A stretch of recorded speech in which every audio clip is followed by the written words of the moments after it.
बाद में जब जाए लगभग तो ओके। तो आगे इसमें क्या करना है, हमें समांतर श्रेणी पढ़ना है। क्या पढ़ेंगे, समांतर श्रेणी। इस टॉपिक में आपको हम पूरा अध्ययन इस तरह से कराएंगे कि समांतर श्रेणी के प्रत्येक क्वेश्चन को करने के लिए सब इसी में से आपको आएगा, ठीक है ना जी। जो बताएंगे, जितने रूल बताएंगे इसी पे फॉलो करना, सारे क्वेश्चन आपको सॉल्व करने में इतना आसान हो जाएगा, क्या बताएं, ठीक है ना। तो चलते हैं, सबसे पहले आप इसके एक एक पॉइंट को समझेंगे क्या है, ठीक ना। तो हम समांतर श्रेणी पढ़ेंगे। तो समांतर श्रेणी को क्या बोलते हैं, अरिथमेटिक प्रोग्रेशन। अब इसके लिए इसको शॉर्ट फॉर्म में हमेशा एपी से प्रदर्शित किया जाएगा। कैसे प्रदर्शित करेंगे आप, एपी से। कहीं भी अगर एपी लिखा रहेगा तुरंत जान लेना वह क्या है, समांतर श्रेणी है, ओके। क्योंकि समांतर श्रेणी और गुणोत्तर श्रेणी, हरात्मक श्रेणी आपके 3 श्रेणियां हैं, जबकि यहाँ कक्षा 10 में आपकी कितनी श्रेणी पढ़ेंगे, केवल समांतर श्रेणी पढ़ेंगे, ओके। अब इस समांतर श्रेणी के लिए हम क्या बताएंगे, पहले आपको इंट्रोडक्शन। अब फिर इसके लिए सबसे पहले आता है अनुक्रम। अनुक्रम को इंग्लिश में सीक्वेंस बोलते हैं, ओके। क्या बोलते हैं, सीक्वेंस।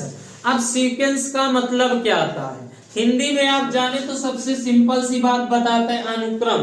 अनुक्रम का अर्थ होता है क्रम से चलना, ठीक ना। एक निश्चित मान के बाद एक चलता रहे, अंतराल मतलब निश्चित हो, अंतराल क्या हो, निश्चित हो, उसी को क्या बोलते हैं, अनुक्रम बोलते हैं। ध्यान में रखना, अगर आपके आया जैसे 5, 5 के बाद 10, 10 के बाद 15, ऐसे ये चलता रहे तो यही क्या है, आपका एक अनुक्रम है।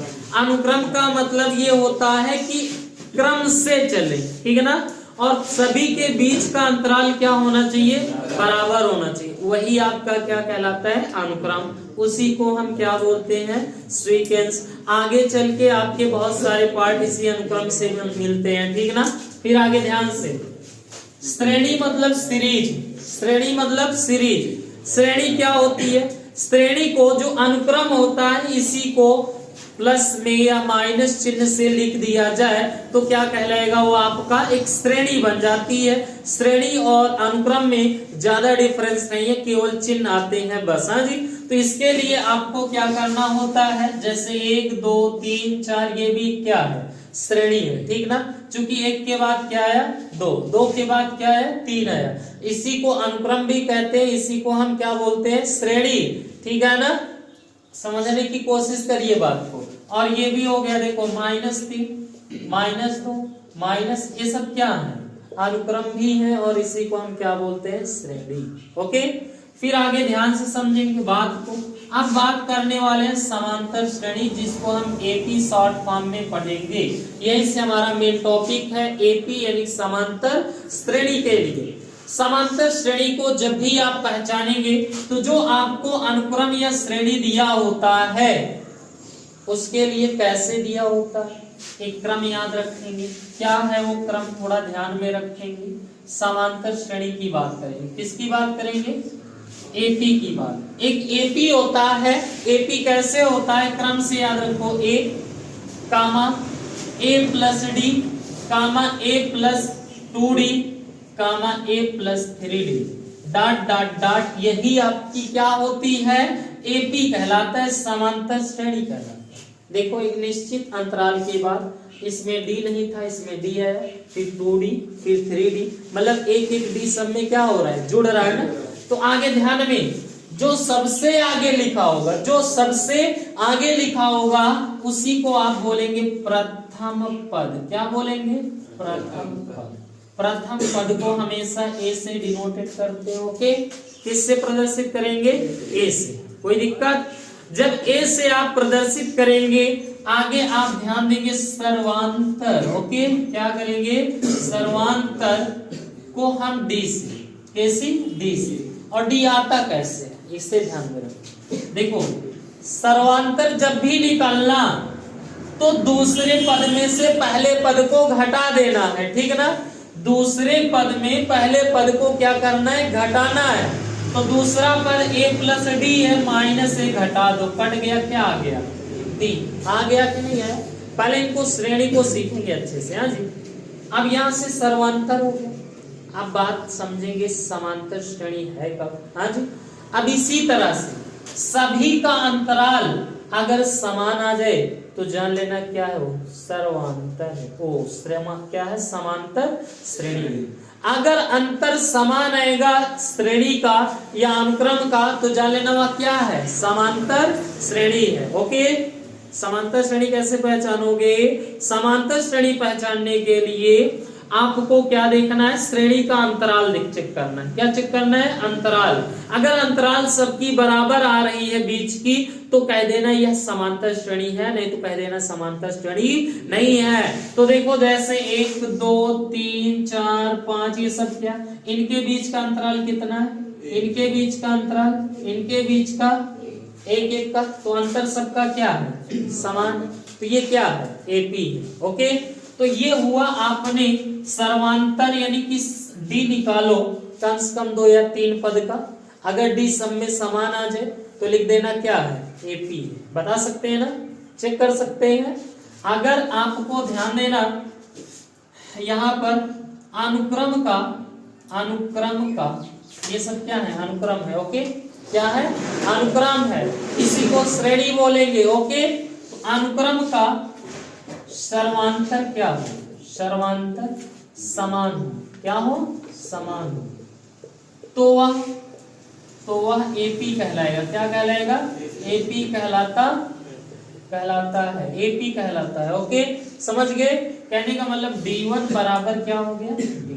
अंतराल क्या होना चाहिए? बराबर। जैसे आपको देखेंगे यहां से पहले देखो ये एपी है, एपी का हमने निकाला D1, तो दूसरे पद में से हम क्या करेंगे? ये दूसरे पद में एक ऐसे समझ लो ज्यादा सही है। श्रेणी क्या लिखेंगे? इस तरह से, इसी को हम A1 A2 okay A3 dot dot dot ऐसे लिखते जाए। ठीक ना? अब देखो D1 निकालोगे तो क्या आएगा? दूसरे पद में से पहले पद को घटा दिया। ठीक है ना? दूसरे पद में से पहले पद को घटा दिया। यही क्या कहलाएगा? आपका समांतर श्रेणी कहलाएगा। ओके, क्या कहलाएगा? अब D2 निकालो, A3 माइनस क्या आएगा? A2 ऐसे निकलेगा। ओके, अब इन दोनों का अंतराल चेक कर लेना। अगर ये बराबर है तो लिखना AP है। क्या है? AP है। अगर डज नॉट आ जाए तो लिख देना AP नहीं है। अब तो निकाल सकते हो, अब तो निकाल सकते हैं ना, है कि नहीं? हाँ, तो कोशिश करना समझ में आएगी। हाँ जी, कोशिश करना समझ में आएगी। जब तक ना आए तब तक बताना। आप बात को समझिए। समांतर श्रेणी मतलब आप कहेंगे एक श्रेणी है, ध्यान से समझेंगे। श्रेणी A1 कामा A2 कामा A3 कामा A4 डॉट डॉट डॉट, इसे A1। ओके, ये आपका क्या है? अनुक्रम है। ध्यान से बात को समझेंगे। तो इसे आप पहला पद मानते हैं A, इसे A प्लस डी कहते हैं। ध्यान देते रहना। इसे A प्लस 2D कहते हैं। A प्लस क्या बोलोगे? 3D। दोनों एक ही श्रेणी है, जैसे ये है वैसे ही है। ठीक है ना? अब आपको प्रथम पद पूछेगा। प्रथम पद तो पहला पद A1 बराबर किसके इक्वल है? जो सबसे पहले आता है वही तो प्रथम पद कहलाता है। सही है गलत है? तो ये प्रथम पद हो गया, ये आ गया। अब तो समझ में आया। सर्वांतर क्या है? सर्वांतर क्या है? सर्वांतर हम डी बोलते हैं। क्या बोलते हैं? डी कहते हैं। कैसे बोलते हैं? आपको हमने क्या बोला? दूसरे पद में पहले पद को क्या करोगे? घटा दो। ठीक है ना? दूसरा पद देखो, ध्यान से समझना, ध्यान से। एक हटाओ, बाद में देखे आए कि नहीं। A का मान क्या है? A2 का मान A प्लस डी। A1 का मान क्या है? देखो A है। घटा दो, देखो कट गया। क्या आ गया? सर्वांतर। और आप सर्वांतर को हमेशा कैसी प्रदर्शित करोगे? डी से। कोई दिक्कत आपको नहीं है। ठीक है ना? अब आगे बात को समझने की कोशिश करेंगे। आपको इसी तरह से श्रेणी दिया रहेगा। कोई पूछेगा 20वां पद, 25वां पद, ठीक है ना? कोनो हजरावा पद, चाहे जोन पद कहेगा, उसके लिए आपका एक फार्मूला बनता है। तो फार्मूला क्या होता है? ध्यान से सुनिए। ये फार्मूला होता है n वां पद। कौन सा पद? n वां पद। तो इसे an बोल देना। कोई an से प्रदर्शित कराएगा तो कोई tn से प्रदर्शित कराएगा, जिससे आप चाहेंगे वही आप लिखेंगे, ठीक है ना। an बराबर a plus n minus 1 into क्या हो जाएगा d, a plus n minus into d। ये nवा पदों का फार्मूला यही सबसे ज्यादा यूज होगा, ठीक है ना। n पदों का योगफल nवा पद पूछेगा तब ऐसे निकालेंगे। हाँ जी, फिर ध्यान से माना श्रेणी का अंतिम पद, ध्यान देना, अंतिम पद क्या है, यल है। क्या है, यल। अंतिम पद क्या है, यल। तो अब ध्यान से अंतिम से यनवा पद फार्मूला लगाना, an बराबर यल माइनस n माइनस 1 इंटू क्या लगाओगे d। अगर अंतिम पद दिया है, वो अंतिम पद से पूछ रहा है कि 10वां पद 20वां पद, तो फार्मूला क्या यूज करोगे, an बराबर क्या होगा l minus n minus 1 into d। Okay, ये आपका रहेगा अंतिम से nवा पद। ओके, समझने की कोशिश करिए। और ये हो गया, ठीक है ना। और भी आप इस तरह से निकालेंगे, ये यही फार्मूला यूज होगा। आगे एक फार्मूला बचता है कि योगफल का, किसका, हाँ एपी के लिए। हाँ, किसके लिए, एपी के लिए। ध्यान से समझेंगे, n पदों का योगफल जब कहेगा 20 पदों का या 30 पदों का 40 पदों का योगफल निकालिए, तो आप एक लाइन का आंसर देंगे, क्या देंगे पता है, यस n बराबर n बाई 2 और ब्रैकेट में 2a plus n minus 1 into क्या है। और डिटेल में अध्ययन करिए थोड़ा सा। अगर आपको क्या दिया जाए, थोड़ा से और अध्ययन करिए। ये इतना हो गया n पदों का योगफल का फार्मूला। हाँ जी, आइए थोड़ा से और थोड़ा से। अगर आपसे कह दे n पदों का योगफल, क्या दिया रहे, n पदों का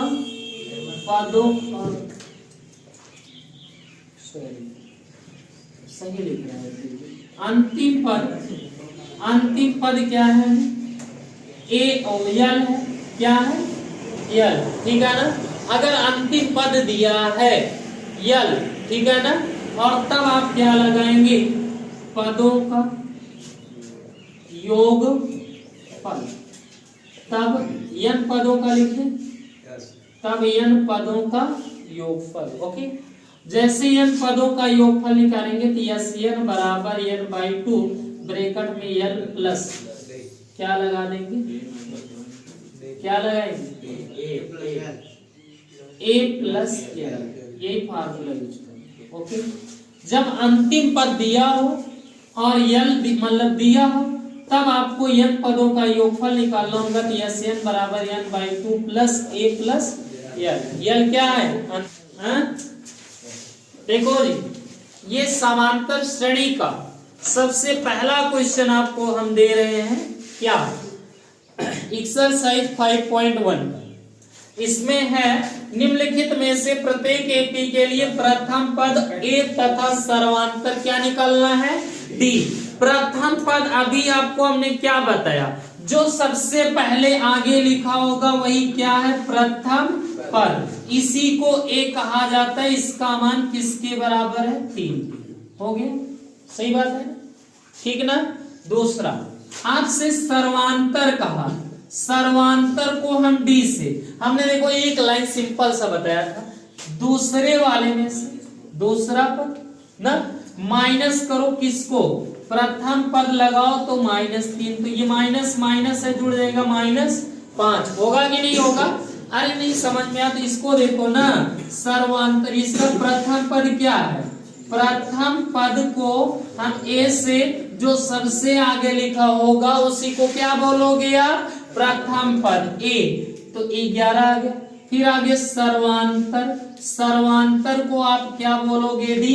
डी का मतलब यहाँ 11 में से 11 को घटाएंगे तो कितना आ गया, 0। अब तो निकल जाएगा सर्वांतर और प्रथम पद, कि नहीं आएगा, बताओ, आ जाएगा ना। केवल सर्वांतर अगर प्रथम पर आ गया तो आगे हर जगह यही काम है, 5 सही 1/2, देखा आधा जने 32 गुल लो ना, 13 लगा दो डॉट डॉट डॉट कहन की होई। तो प्रथम पद में तो नो डाउट, प्रथम पद किसे बोला गया, ए बराबर 5 सही 1/2, ये आंसर आ गया। डी बराबर चाहिए, प्रॉब्लम का किया 9 सही 1/2 में से पहले पद को घटा देंगे। तो घटाने का ये मत करना 1/2 कॉमन ले लेना, ना ऐसा 9 दूनी 18 1 19/2 5 दूनी 10 1 11/। अब आसानी से जोड़ घटा लेंगे, हर बराबर है। अगर कभी भी हर बराबर होना जी तो ऊपर वाला जोड़ घटा लिया करो। घटा के देखो 8 कितना आ गया, 2 चौक, ये 4 आ गया। कोई दिक्कत नहीं, तब तो लगा सकते हैं ना। आपको कोनो दिक्कत? कौन है साइंस बोल दिया, गलती से ना निकले नहीं तो जान ले का हुए कि किसी में से कोई एक एपी है, मतलब कहा निम्नलिखित में से कौन कौन एपी है। पहले आपको चेक करना होगा कि जितने क्वेश्चन है इसमें के कौन कौन एपी है। ओके, हमें जांच करना है। अगर कहा कि यदि कोई एपी है, अगर कोई एपी है मतलब समांतर श्रेणी है, तो बताइए उसके सर्वांतर और उनके 3 और पद लिखिए। मतलब ये तो 1 पद 2 पद 3 पद 4 पद लिखे, इसके 3 पद और लिखना। तो बड़ा आसान चीज हम बताते हैं, बहुत हार्ड नहीं बताते हैं। पहले इनका वर्गमूल निकाल लो, एकदम श्रेणी को सही कर लो। 3 ये क्या वर्गमूल पता है नहीं, एक का देखो इससे 12 को 4 3 है 12, 4 का वर्गमूल आइए तो 2 रूट कितना हो गया 3। फिर एक का देखा 9 त्रिक, तो 9 त्रिक 27, 9 का वर्गमूल 3 फिर 3, फिर एक है 16 48, 16 का वर्गमूल 4 और फिर कितना आ गया 3। डॉट डॉट डॉट आ गया कि नहीं आ गया? बस ये आपका सही क्रम बन गया। अब इसके बाद पहले हमें चेक करना है सर्वांतर है कि नहीं है। तो सर्वांतर चेक करने के लिए आपको D1 लिखना होगा। क्या लिखना होगा? D1। ओके, D1 को 2√3 माइनस दूसरे पद में पहले पद को घटाइए, कितना आ गया √3। 2 में से की घटा देंगे, देखिए बच्चे सही बात है। सर्वांतर अगला ऐसे D2 निकालेंगे तो क्या आएगा 3√3 माइनस 2√3 घटा दिए तो कितना आ गया? बताइए, कोई दिक्कत हुआ? नहीं हुआ। अब देखो D1 और D2 क्या है? बराबर है, इसका मान √3 आया कि नहीं आया? तो लिख देना AP है। क्या है? AP है, समांतर श्रेणी है। आगे ध्यान से अभी हमें क्या निकालना है?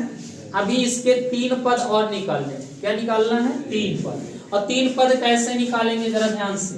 अगला 3 पद ऐसे लिखा, अगला 3 पद, कितने पद? 3 पद। तो ध्यान कुछ करें ना, ये लास्ट वाला यहाँ बाटे, लास्ट वाला बाना। और पहले सर्वांतर भी पूछता है तो लिख दिया करेंगे सर्वांतर कितना, जो अंतरवा आया रहता है वही लिख दिया करेंगे √3। कोई दिक्कत ना? तो जो सर्वांतर मिल गया। तो अगला 3 पद कैसे बताओगे पता है? अगला 3 पद यहाँ में एक यही जोड़ते चले जाएंगे सर्वांतर। अगले वाले पद में सर्वांतर क्या करना है? ऐड करना है। तो इसमें आपका क्या हो जाएगा 5√3 हो गया ना। 5 के बाद 6 के बाद 7। आप बताओ कहाँ समस्या है? अगला 3 पद दे दिए, ठीक है ना। बस ऐसे करना है बिना कोनो कंफ्यूजन का। हाँ जी बताओ। हाँ जी कौन वाला? D1।